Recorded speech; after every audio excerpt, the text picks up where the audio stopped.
लुधियाना पूर्व प्रधानमंत्री अटल बिहारी वाजपेयी जी के जन्म दिवस मौके लुधियाना बीजेपी वर्करों की तरफ से स्थानीय टिब्बा रोड स्थित एक कार्यक्रम का आयोजन किया गया, जिसमें भाजपा के महामंत्री जीवन गुप्ता विशेष तौर पर पहुंचे। दिल्ली बॉर्डर पर चल रहे किसान आंदोलन के बारे में बात करते हुए उन्होंने कहा, भारत सरकार किसानों के हित में काम कर रही है, बहुत जल्द इस मामले का हल निकाल लिया जाएगा।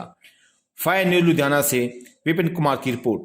बड़े तरह के किंतु परंतु कुछ देश ਦੀਆਂ ਜਿਹੜੀਆਂ ਬਾਹਰੀ ਤਾਕਤਾਂ ਜਾਂ ਕੁਝ ਐਸੀਆਂ ਦੇਸ਼ ਦੇ ਅੰਦਰ ਵੀ ਤਾਕਤਾਂ ਬੈਠੀਆਂ ਜਿਹੜੀਆਂ ਕਿ ਸਰਕਾਰ ਨੂੰ ਮਜ਼ਬੂਤ ਨਹੀਂ ਹੋਣ ਦੇਣਾ ਚਾਹੁੰਦੀਆਂ, ਸਾਂਝੀ ਕਰਨੀ ਚਾਹੁੰਦੇ। ਜਦੋਂ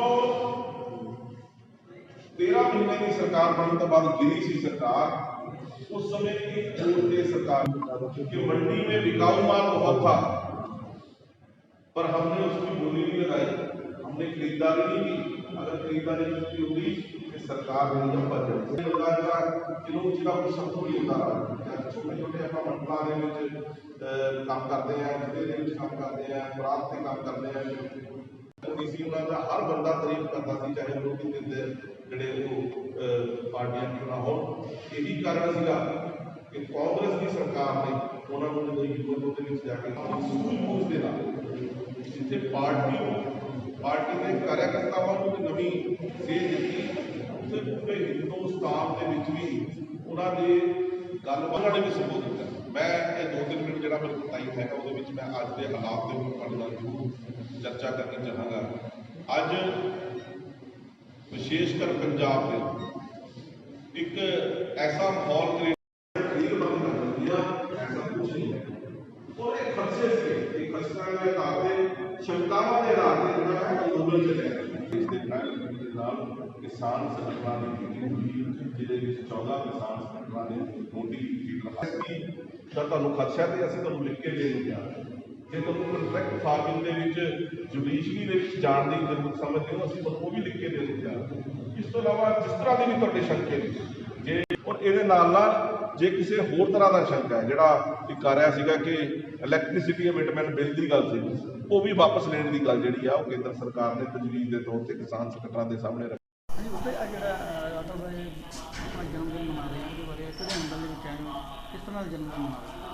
ਅੱਜ ਸਾਡੇ ਦੇਸ਼ ਦੇ ਸਾਬਕਾ ਪ੍ਰਧਾਨ ਮੰਤਰੀ ਔਰ ਭਾਰਤ ਰਤਨ ਸ਼੍ਰੀ ਅਟਲ ਬਿਹਾਰੀ ਵਾਜਪੇਈ ਜੀ ਦਾ ਜਨਮ ਦਿਨ ਹੈ, ਔਰ ਸਾਡੀ ਭਾਰਤੀ ਜਨਤਾ ਪਾਰਟੀ ਪੂਰੇ ਦੇਸ਼ ਦੇ ਵਿੱਚ ਵੱਡੇ ਪੱਧਰ ਤੇ ਸੁਸ਼ਾਸਨ ਦਿਵਸ ਦੇ ਰੂਪ ਦੇ ਵਿੱਚ ਅੱਜ ਜਨਮ ਦਿਨ ਅਟਲ ਜੀ ਦਾ ਮਨਾ ਰਹੀ ਹੈ। ਸੋ ਅੱਜ ਉਸੇ ਨਿਮਿਤ ਮੈਂ ਲੁਧਿਆਣਾ ਦੇ ਸਾਡਾ ਟਿੱਬਾ ਰੋਡ ਮੰਡਲ ਹੈ ਜਿਹਦੇ ਵਿੱਚ ਮੈਂ ਉਪਸਥਿਤ ਹੋਇਆ। ਸਾਡੇ ਇੱਥੇ ਦੇ ਪ੍ਰਭਾਰੀ ਨੇ ਅਮਿਤ ਡੋਗਰਾ ਜੀ ਔਰ नवल जैन जी और तिवाड़ी जी साडे मंडल प्रधान ने और पूरी टीम जिहड़ी है वो इत्थे उपस्थित है। सो अज जिहड़ा विशेष दिन हैगा जिथे अटल जी का जन्मदिन असी सुशासन दिवस के रूप दे विच मनाना है, उत्थे साडी पार्टी के कार्यकर्ता सेवा के रूप दे विच भी अज का दिवस मना रहे हैं।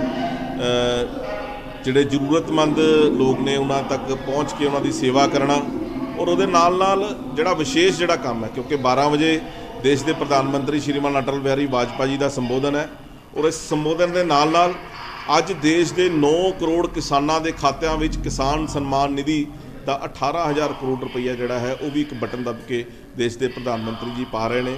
सो जो मैं समझदा कि मोदी जी ने एक जोड़ा नारा दिता सी सबका साथ सबका विश्वास, वो नारे नूं अगे वधांदे होए और किसानों के हक दे विच किसानों वास्ते नवा जिहड़ा उन्हां दा एक कमिटमेंट सी कि किसानों की आमदन नूं वधाउणा है, उसनूं पूर्ण करने वास्ते अगे वध रहे। एक देखा है कि इस वे मोदी जी बहुत कुछ कर रहे हैं किसानों ने, पर अजे तक किसान नाराज ने क्योंकि उन्होंने बिल जोड़े थे 3 बिल भी रद्द नहीं होए हैं, किसान ठंड के मर रहे हैं। इसके बारे में की विचार है? देखो, जदों एजीटेशन पंजाब के अंदर शुरू हुई सी उस समय किसानों के कुछ खदशे सी, वो खदशे सी कि MSP जी है वो खत्म कर देनी है, सरकारी मंडियां जड़ियां वो खत्म कर दित्तियां जाणगियां, और ये होर 3-4 गल्लां जड़ियां उन्होंने ध्यान च लियांदियां सीगियां।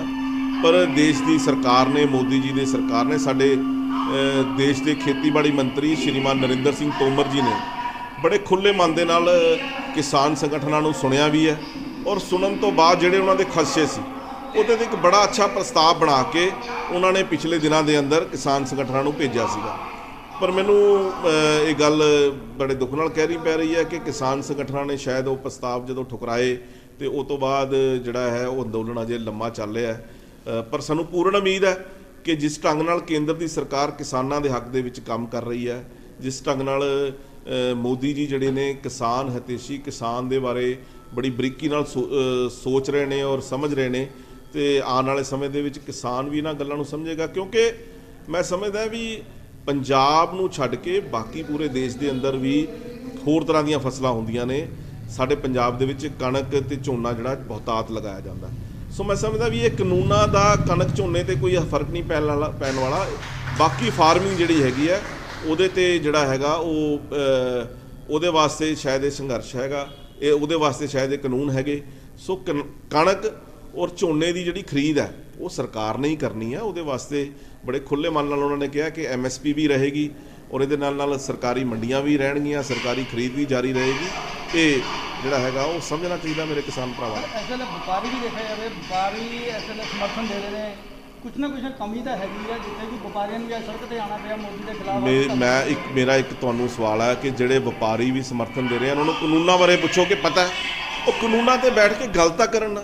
ਇਹ ਤਾਂ ਉਹੀ ਗੱਲ ਹੈ ਕਿ ਜਦੋਂ GST ਲੱਗਿਆ ਸੀ, ਜਦੋਂ ਵੀ ਵਿਰੋਧ ਕਰਦੇ ਸੀ, ਅੱਜ GST ਐਕਸੈਪਟ ਕਰ ਲਿਆ। ਇਹ ਤਾਂ ਉਹੀ ਗੱਲ ਹੈ ਜਦੋਂ CAB ਪਾਸ ਹੋਇਆ ਸੀ ਉਹਦਾ ਵੀ ਵਿਰੋਧ ਕਰ ਰਹੇ ਸੀ, ਅੱਜ CAB ਦੇ ਵਿੱਚ ਵੀ ਜਿਹੜੇ ਸ਼ੰਕੇ ਸੀ ਸਾਰੇ ਦੂਰ ਹੋ ਗਏ ਨੇ ਔਰ ਆਮ ਜਿਹੜਾ ਹੈ ਉਸੇ ਤਰ੍ਹਾਂ ਸਾਡਾ ਦੇਸ਼ ਦਾ ਸਿਸਟਮ ਚੱਲਦਾ ਪਿਆ। ਸੋ ਮੈਂ ਸਮਝਦਾ ਕਿ ਇਹਨੂੰ ਗੱਲ ਨੂੰ ਪਹਿਲਾਂ ਜਿਹੜੇ ਵੀ ਕੋਈ ਵਿਰੋਧ ਕਰ ਰਹੇ ਨੇ ਇਹਨੂੰ ਕਾਨੂੰਨ ਨੂੰ ਚੰਗੀ ਤਰ੍ਹਾਂ ਪੜ੍ਹਨ, ਸਮਝਣ ਤੇ ਫਿਰ ਇਹਦੇ ਤੇ ਕੋਈ ਗੱਲ ਕਰਨੀ ਚਾਹੀਦੀ ਹੈ। ਇੱਕ ਵਾਰੀ ਜਿਸ ਤਰ੍ਹਾਂ ਕਿਸਾਨ ਹੁਣ ਭੁੱਖ ਹੜਤਾਲ ਤੇ ਬੈਠੇ ਨੇ, ਕਿ ਮੋਦੀ ਸਾਹਿਬ ਨੂੰ ਇੱਕ ਵਾਰੀ ਤਾਂ ਉੱਥੇ ਆ ਕੇ ਮੌਕੇ ਤੇ ਆਉਣਾ ਚਾਹੀਦਾ ਸੀਗਾ। ਸਰਕਾਰ ਚਲਾ ਰਹੇ ਨੇ ਹੱਕ ਦੇ ਵਿੱਚ, ਅਗਰ ਅੰਨਦਾਤਾ ਹੀ ਇੱਦਾਂ ਸੜਕਾਂ ਤੇ ਰੁਲੇਗਾ ਤੇ ਇਹਦੇ ਬਾਰੇ ਜਿਹੜਾ ਕਿ ਮੋਦੀ ਸਾਹਿਬ ਨੂੰ ਇੱਕ ਵਾਰੀ ਤਾਂ ਆ ਕੇ ਦੇਖੋ, ਮੋਦੀ ਜੀ ਨੇ ਬੜੇ ਖੁੱਲ੍ਹੇ ਮਨ ਦੇ ਨਾਲ ਇਸ ਗੱਲ ਦੀ ਅਪੀਲ ਵੀ ਕਿਸਾਨ ਸੰਗਠਨਾਂ ਨੂੰ ਕੀਤੀ ਹੈ ਕਿ ਉਹ ਹੱਥ ਜੋੜ ਕੇ ਜਿੱਥੇ ਬਿਠਾ ਕੇ, ਜਿੱਦਾਂ ਬਿਠਾ ਕੇ, ਨੀਵੇਂ ਜਗ੍ਹਾ ਬੈਠ ਕੇ ਵੀ ਜਿਹੜੀ ਹੈ ਉਹ ਗੱਲ ਮੰਨਣ ਨੂੰ ਤਿਆਰ ਹੈ। ਤੇ ਮੈਂ ਸਮਝਦਾ ਕਿਸਾਨ ਭਰਾਵਾਂ ਨੂੰ ਵੀ ਜਿੱਦ ਨੂੰ ਛੱਡਣਾ ਚਾਹੀਦਾ ਹੈਗਾ। ਹੁਣ ਕਾਨੂੰਨ ਵਾਪਸ ਲੈਣ ਦੀ ਗੱਲ ਜਿਹੜੀ ਨਹੀਂ ਕਰਨੀ ਚਾਹੀਦੀ। ਜਿਹੜੇ ਪ੍ਰਸਤਾਵ ਉਹਨਾਂ ਨੇ ਭੇਜੇ ਨੇ ਉਹਦੇ ਵਿੱਚ ਕਾਨੂੰਨਾਂ ਦੇ ਵਿੱਚ ਪੰਜਾਬ ਦੇ ਵਿੱਚ ਸ਼ਾਇਦ ਕੋਈ ਐਸੀ ਗੱਲ ਰਹਿ ਨਹੀਂ ਜਾਂਦੀ ਜੇ ਕਿਸੇ ਤਰ੍ਹਾਂ ਦਾ ਖਦਸ਼ਾ ਜਾਂ ਸ਼ੰਕਾ ਰਹਿ ਜਾਵੇ। ਸੋ ਮੇਰੀ ਇਹ ਬਾਰ-ਬਾਰ ਬੇਨਤੀ ਹੈ ਕਿ ਸਾਨੂੰ ਬੈਠ ਕੇ ਟੇਬਲ ਤੇ ਇਸ ਗੱਲ ਨੂੰ ਨਿਪਟਾਉਣਾ ਚਾਹੀਦਾ ਹੈਗਾ, ਜਿੱਦ ਨੂੰ ਛੱਡਣਾ ਚਾਹੀਦਾ ਹੈ। ਧੰਨਵਾਦ।